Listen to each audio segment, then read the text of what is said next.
बिस्मिल्लाह रहमान रहीम। नमाज की फ़जीलतें। नंबर 1, अल्लाह की खुशनुदी का सबब नमाज है। नंबर 2, नमाज जहन्नम के गज़ाब से बचाती है। नंबर 3, अल्लाह पाक बरोज़ क़यामत नमाजी से राज़ी होगा। नंबर 4, नमाज से गुनाह माफ़ होते हैं। नंबर 5, नमाज दुआओं की कबूलियत का सबब है। नंबर 6, नमाज से बदन को राहत मिलती है। नंबर 7, नमाज शैतान को नापसंद है। नंबर 8, नमाज कब्र की अंधेरे में तन्हाई की साथी है। नंबर 9, नमाज नेकियों की पगड़ी को वज़नी बना देते हैं। नंबर 10, नमाज का वक्त पर अदा करना तमाम अमाल से अफजल है। नंबर 11, नमाजी के लिए सबसे बड़ी नेमत यह है कि इससे बरोज़ क़यामत अल्लाह पाक का दीदार होगा। नंबर 12, रिज़्क़ की तंगी दूर कर दी जाएगी। नंबर 13, गज़ाब कब्र से महफूज हो। नंबर 14, नाम अमाल दाएं हाथ में दिया जाएगा। नंबर 15, पुलिस सिरात से बिजली की तेज़ी से गुजरेगा। नंबर 17, बग़ैर हिसाब के जन्नत में दाखिल कर दिया जाएगा। नंबर 18, नमाज दूसरी नमाज से पहले होने वाली खताओं को मिटा देती है। नंबर 19, नमाज में लंबा क़ियाम करना मौत की तकलीफ़ को हटा देता है। मेरे मुहतरम दोस्तों और बुज़ुर्गों, नमाज में 10 फ़ायदे हैं, वो भी आपके सामने पेश करने जा रहा हूँ। गौर से सुनिए और इस पर अमल करें।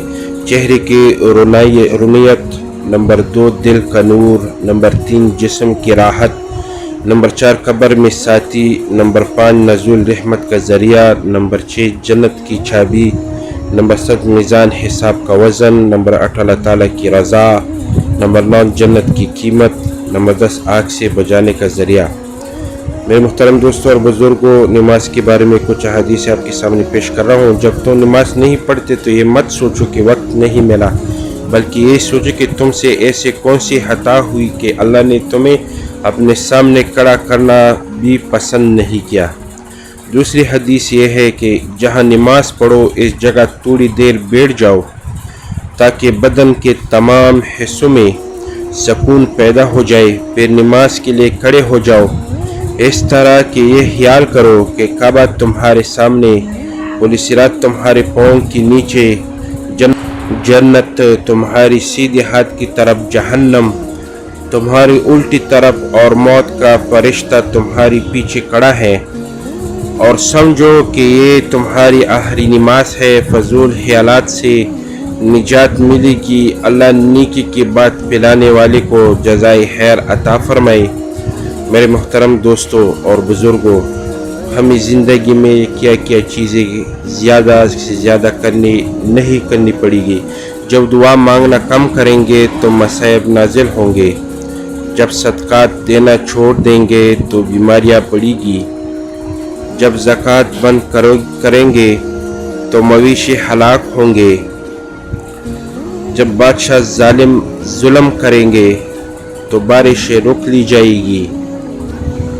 जब ज़ना आम हो जाएगा तो अचानक मौत बढ़ जाएगी। जब रियाकारी बढ़ जाएगी तो ज़लज़ले बकसरत आएंगे। जब अहद शक्नी करेंगे तो अल्लाह उन्हें कत्ल के ज़रिए आजमाएगा।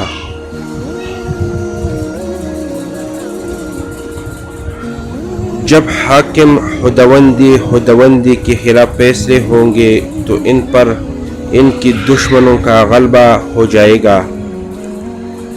जब नाप तोल में कमी करोगे तो इन पर कहत मुसल्लत कर दिया जाएगा।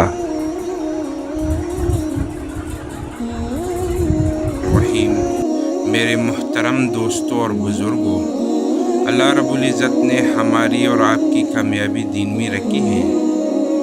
ये दीन क्या है? अल्लाह के अहकामात को मानना और प्यारे मोहम्मद सल्लल्लाहु अलैहि वसल्लम की मुबारक तरीक़ों पर ज़िंदगी बसर करना, इसको दीन कहते हैं। अल्लाह रब्बुल इज़्ज़त हम सबको हमारे प्यारे नबी सल्लल्लाहु अलैहि वसल्लम की मुबारक तरीक़ों पर ज़िंदगी बसर करने की तौफ़ीक़ अता फ़रमाए। और आखिर में हम ہمارے اس چینل کو سبسکرائب کریں اور بیل آئیکن کو دبائیں تاکہ ہماری خوبصورت ویڈیو آپ لوگوں کو جلد سے جلد